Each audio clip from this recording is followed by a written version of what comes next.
Hello, it's Nicole Russin-McFarland. I hope you're enjoying all of these podcast lessons. Film score composing. Hear the plot with your eyes closed. What does that mean? Well, obviously, I just told you what I meant, but it's not the same type of vibe as my music as a character episode, so let's talk about that. You should listen to that episode too. It's pretty good. About, oh, I don't know, little bit of film music history for you. But anyway, regarding this, why should you hear a score with your eyes closed? Because you want to know what's going on in the story, yes, but also because it's a mark of a very good film score to attach its agenda onto the music. You want to be able to, as a composer, extract feelings from the characters, ideally yourself, because if you aren't putting yourself, at least memories or some part of yourself into your film score, you aren't living. You might not be doing as good of a job as you could be, because music is science meeting art. It's not only science. So there's that. But really, you want to be having somebody know immediately these people are discovering an island, or there's a giant ape in front of them. Whatever it may be, someone's falling in love. Someone's doing something. I'm trying to think of a really popular person we can talk about, because I'm envisioning in this podcast series that some of you might be new to film score composing. I'm obviously not at the top of the food chain right now, but I will be, and so will you if you follow all my tips and gain knowledge along the way. So let's think of another person. Who could I think of who's beloved and we might not know enough about if we are listening and we're new to film scores, but we know him? Ah, yes, Mr. Hans Zimmer. So I'm going to Google, because I just decided not to have notes on some of these episodes and speak from the heart.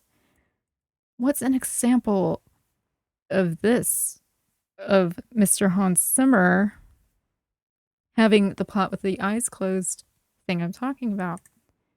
Well, let's talk about The Lion King, since that's the first thing that pops up in here.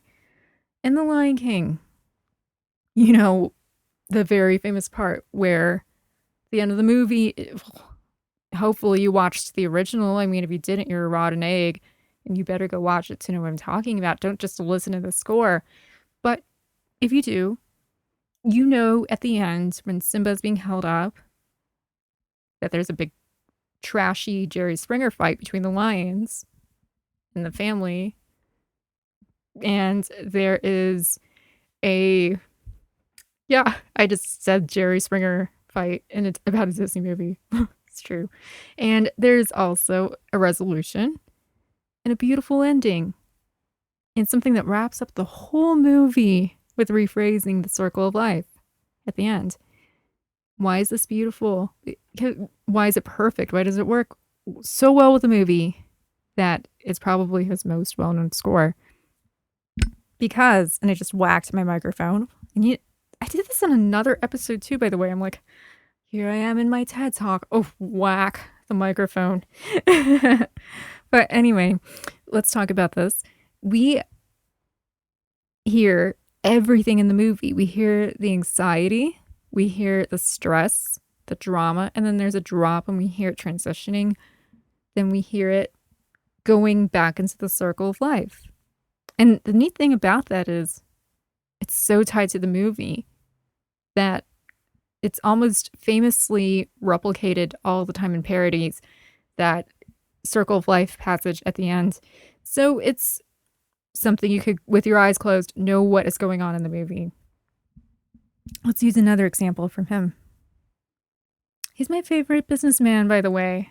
If you don't listen to me on my other podcast, you're like, those of you who do probably are like, okay, Nicole, stop talking about Hans Zimmer and Peter Jackson. But those of you who don't know, who, I mean, some of you listeners who don't know me are not familiar with that, and you don't know how much I talk about this to gentlemen. I'm like, those are my two favorite businessmen in Hollywood, because anyway, he's a brilliant gentleman with a beautiful mind.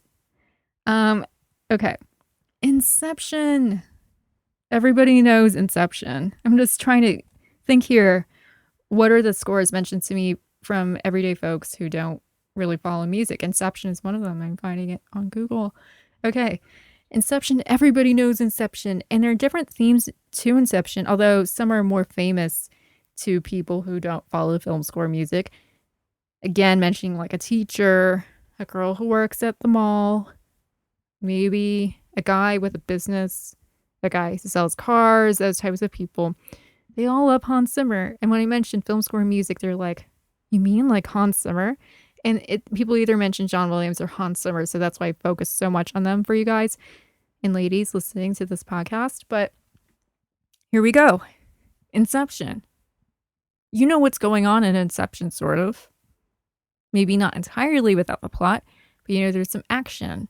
You know that something is very dramatic right now. You know that there's a flood going on. Maybe you don't know there's a flood, but you know there's something really big. So when the flood comes out, you hear that. You know when there's a part where they're laying on the train tracks, there's another theme. You know when they're building the city in their heads, there's another theme. And you hear different points and you know exactly what is going on. Halfway, you're not filled in on the details, but you know somebody might be thinking about a lost love. Absolutely. You know that somebody's going to be running away from bad guys. Yes. So those are the points I'm talking about. So why don't we use a personal example for me? And I'm going to pull up to Google myself. No, I'm not going to Google myself, but I'm going to, I went on my computer and I'm, like this is a film called The Homework's Revenge, Esther and Wonderland. Technically, it's two films in one, hence the title, although it's technically more Homework's Revenge. So what I mean by that, the album portion of mine, that is the fantasy I'm currently working on this for the web, but it's going to be a feature film that's divided into fantasy and reality. And the entire fantasy portion is released on an album that's out for streaming called Esther and Wonderland. Why is a raven like a writing desk? And I have different titles on my iTunes from the fantasy portion. I hope when you listen to them that you kind of get a little bit of a gist of what's going on in the movie without actually watching the movie. Despite me kind of giving you hints with the album, giving little song titles away, but there's a beginning. So this was totally unintentional on my end because had it been intentional, I would have made it the first song. But I kind of did a little circle of life thing. I put, the second song that introduces when the film executive is being taken into Wonderland by yours truly, because it's I just went all out and it's a movie within a movie and it's totally weird and it's kind of the story of my life mixed with Alice in Wonderland. I just went all out and said, let's make it weird and creative because I might never be able to do this again. At least I will someday, but I will be arguing with studios to get my way. Let's do this before I have to do that. So I'm making it totally weird, being honest. And when I'm in my meeting, this is probably the most personal film I'm making, because it's my life. I'm meeting in the future, based on this film, a film studio executive, and we're talking about going to Wonderland. Okay, so that's the first song. But the second song, I dreamed I was Alice in Wonderland, and this is actually true. I had taken Tylenol, and I had a whack dream that I was Alice in Wonderland over the score from Peer Gynt. And this might be arrogant of my mind, but I was sleeping. I rewrote Peer Gynt in my mind, the score. So it was pretty weird. But that's where the main theme pops out. I dreamed I was Alice in Wonderland, song number 2. And at the end, song number 10, I Love You, Lewis Carroll. It wraps up at the end, almost in a circle of life way. Although mine is extended and there's a bunch of organ to it and some other stuff, but it's there. And then throughout the film, I have for you, and you'll see it, I guess, hopefully this year online. It's an animated film. I have different parts reminding you of the theme, and then at the end of one track where we're discussing the girl following her dreams, that same theme that we meet when we first see Wonderland is there. Now, there's another theme that is later in the movie that we actually meet first through kind of a music box setup, and that's the first song. But anyway, I do that. I go out of my way to do that, and maybe I don't have the most expensive film studio orchestra yet. Maybe I don't have the most sophisticated means of delivery yet, but I'm making a solid effort as an independent film score composer slash film director. And that is something that I hope studios pick up on. I hope someday to listen to this and be like, oh, that was me when I was a wee young one.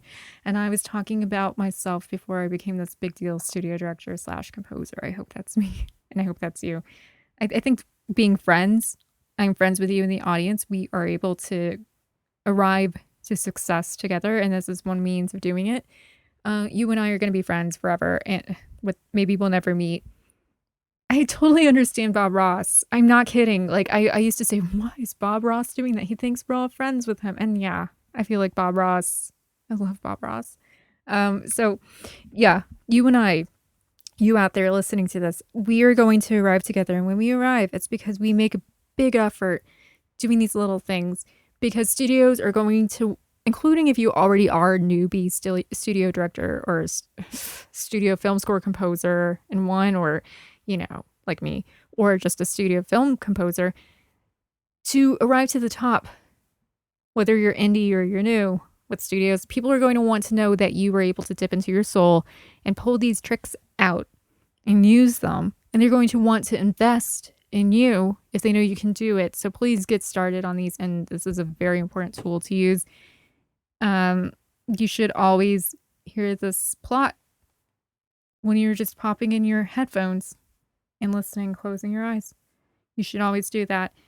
And you think it's going to be silly, there's going to be a lot of work, but it's not a lot of work wasted. It's valuable, it's for something good, it's for your career, and I promise you it will happen. So I will see you next time in the next episode.